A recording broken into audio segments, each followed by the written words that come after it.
तुम्हारा साथ। मैंने तुमसे कितनी बार कहा है कि मेरा काम अपने निकम्मे जासूसों से करवाना बंद कर दो। ये तुम्हारे निकम्मे जासूस किसी काम के नहीं हैं। अपना काम तो ये सही से कर नहीं पाते, मेरा काम क्या खाक कर पाएंगे। रोमी फोन पर किसी से बात करते हुए बुरी तरह से भड़क रही थी। इतने में कमरे के दरवाजे पर किसी ने दस्तक दी।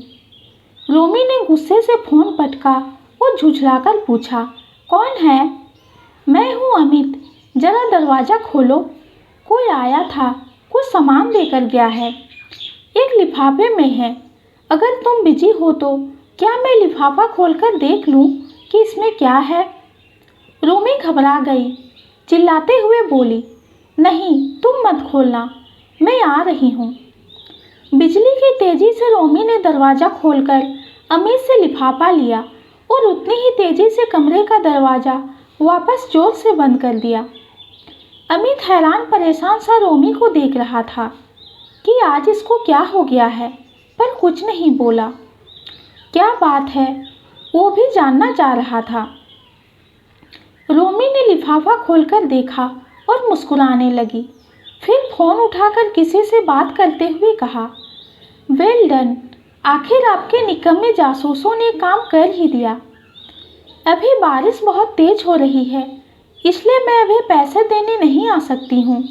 मैं शाम तक आपके पैसे भिजवा दूँगी। थोड़ी देर पहले जो आपके निकम्मे जासूसों के बारे में कहा, उसके लिए सॉरी। हाँ, एक बात और, अमित को इस बारे में कुछ पता नहीं चलना चाहिए। दूसरी तरफ से आवाज़ आई, डोंट वरी मैडम, कुछ पता नहीं चलेगा। रोमी फोन रखकर इत्मीनान से कमरे में टहलते हुए सोच रही थी कि बस अब उस दिन का इंतज़ार है। सारा प्लान रेडी है, लेकिन नॉर्मल रहना होगा। अमित को कोई शक नहीं होना चाहिए।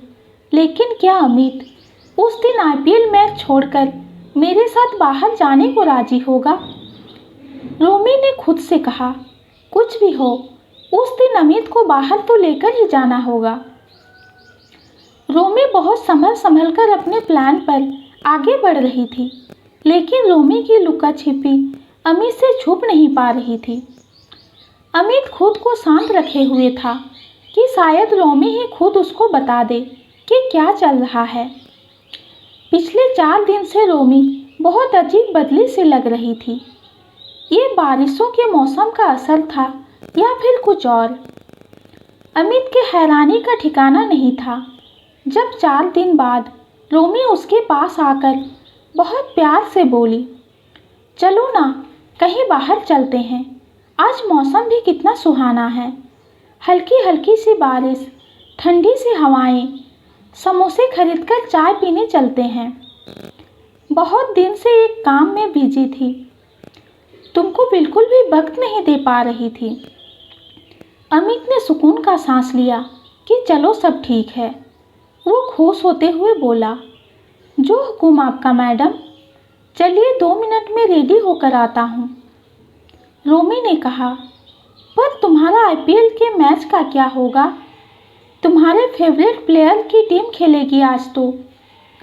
अमित ने मुस्कुराते हुए कहा, तुम्हारी खुशी से बढ़कर मेरे लिए कुछ नहीं।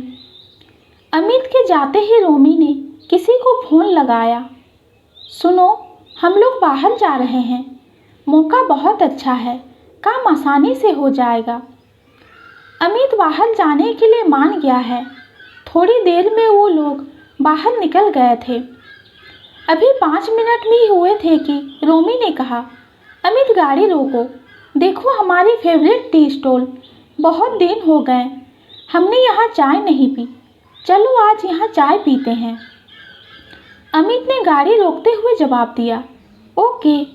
अमित जैसे ही गाड़ी से बाहर निकलकर कुछ दूर आगे चाय लेने के लिए बढ़ा, एक नीले रंग की कार आकर अमित के पास रुकी। उसमें से 2 लड़के तेजी से निकलकर अमित के दाएं और बाएं आ गए, जबकि तीसरे लड़के ने अमित के कमर पर गन लगा दी। चौथा लड़का कार में ही बैठा रहा। तीनों लड़कों ने अमित को चुप रहने का इशारा किया और अमित को वापस अपनी कार की तरफ चलने को कहा। कार के पास पहुंचकर उन लड़कों ने रोमी को धमकाकर आगे बिठा दिया और दोनों लड़के अमित को लेकर पीछे बैठ गए।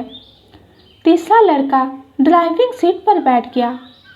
अमित को किसी अनहोनी के होने का यकीन हो चला था, लेकिन वो लड़के अमित को जाने पहचाने से लग रहे थे।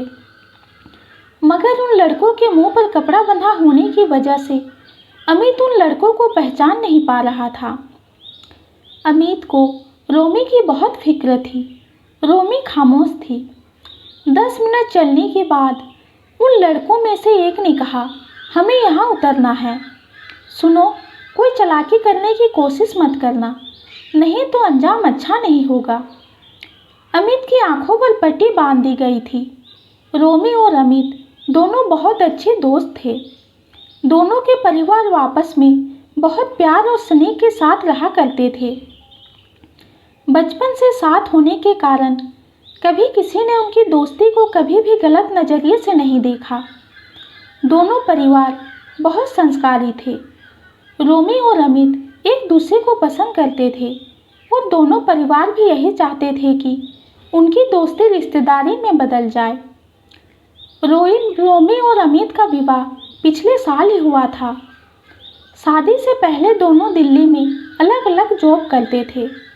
रोमी और अमित दोनों ही इंटीरियर डिजाइनर थे, इसलिए शादी के बाद दोनों अपने घर मुंबई शिफ्ट हो गए और वहीं दोनों ने मिलकर अपना इंटीरियर डिजाइनर का काम शुरू कर दिया।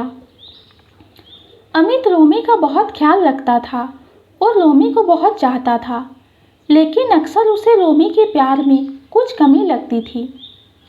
अमित कभी इस बात को अपने सर पर हावी नहीं होने देता था, क्योंकि बचपन से रोमी ने उसे सिवाय किसी और लड़के को कभी पसंद नहीं किया था। पर अमित के मन में यह सवाल अक्सर आ जाता रहता था, लेकिन रोमी से कभी कुछ नहीं कहता था। पूरी ईमानदारी से रोमी और अपने रिश्ते को संभाले हुए था। आज अचानक इस अनहोनी से अमित को बुरी तरह से डरा दिया था।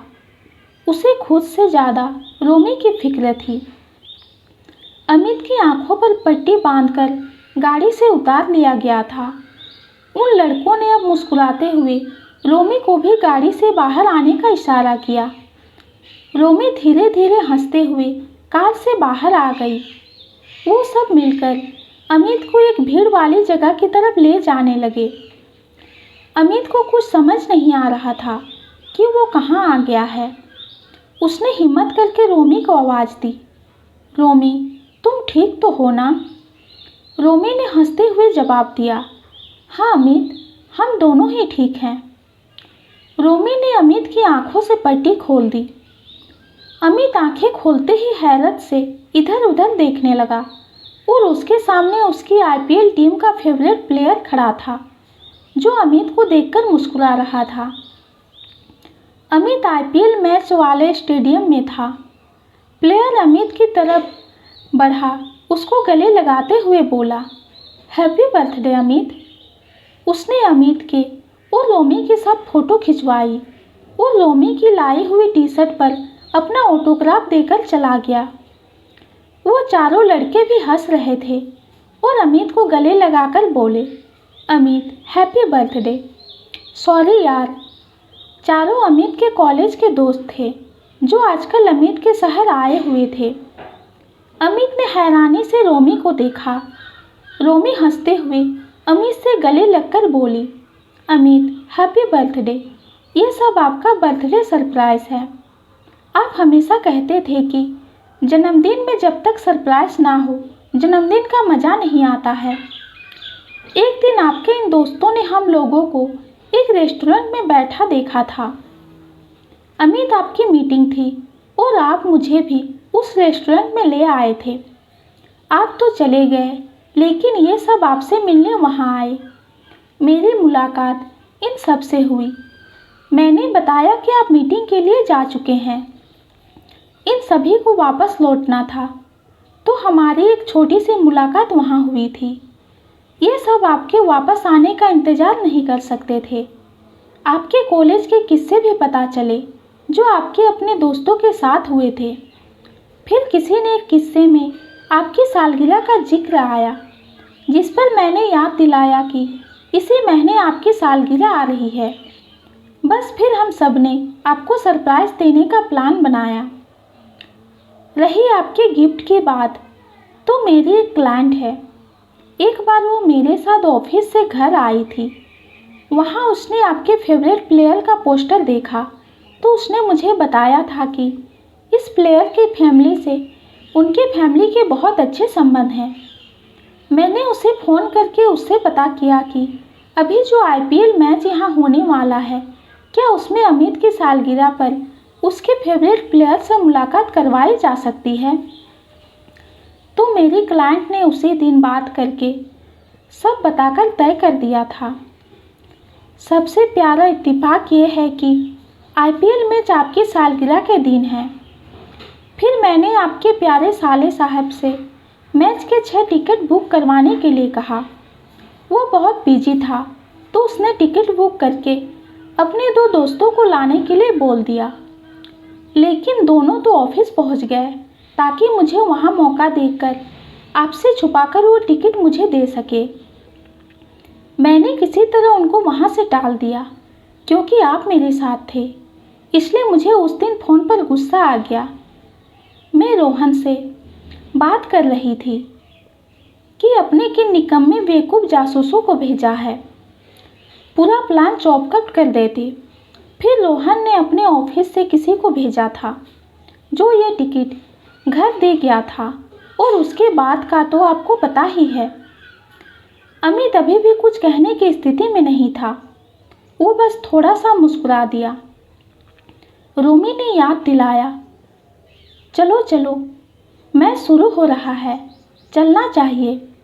मैच के बाद पास ही एक रेस्टोरेंट में केक काटना बाकी है और डिनर भी वहीं करेंगे। पूरे दिन सबने मैच बहुत एंजॉय किया। अमित नॉर्मल हो चुका था, उसे बदली हुई रोमी बहुत अच्छी लग रही थी। वो बहुत खुश था। शाम से फिर बारिश शुरू हो चुकी थी। सब सुहाने मौसम के साथ डिनर एंजॉय कर रहे थे। डिनर करने के बाद सब दोस्तों ने अमित और रोमी को थैंक्स कहा और अमित को एक बार फिर बर्थडे विश करके चले गए। अमित और रोमी भी जल्दी से अपनी कार में आकर बैठ गए। गाड़ी में बैठकर अमित ने मुस्कुराते हुए रोमी की तरफ देखा और कहा, बहुत शुक्रिया एक खतरनाक और अच्छे से सरप्राइज़ के लिए मेरी प्यारी से अर्धांगिनी जी, लेकिन कभी दोबारा ऐसा खतरनाक सरप्राइज़ ना देना। तुम नहीं जानती रोमी, उन सारे लम्हों में मैं कितनी बार मरा हूँ। मुझे खुद से ज़्यादा तुम्हारी फिक्र थी। अमित अचानक ही उदास हो उठा। अमित बस कुछ आगे ना बोलिए, जो अच्छा हुआ बस उसको याद रखिए।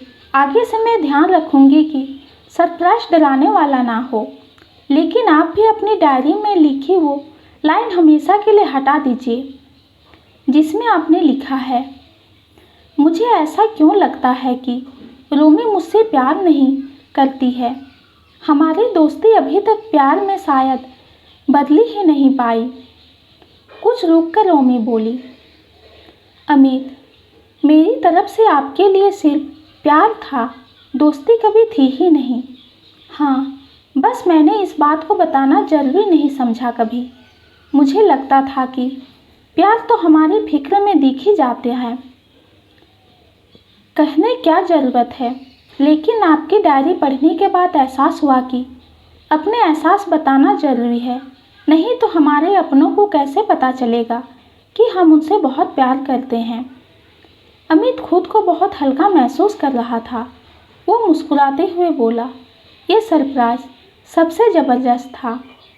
बारिशों का ये हसीन मौसम और आज का दिन एक हसीन याद की तरह उनके दिलों में महफूज हो चुका था। दोनों हंसते हुए घर की ओर चल देते हैं। ये कहानी आपको कैसी लगी कमेंट में ज़रूर बताइए। कहानी पसंद आती है तो चैनल को लाइक और सब्सक्राइब कीजिए। कहानी सुनने के लिए आपका बहुत बहुत धन्यवाद।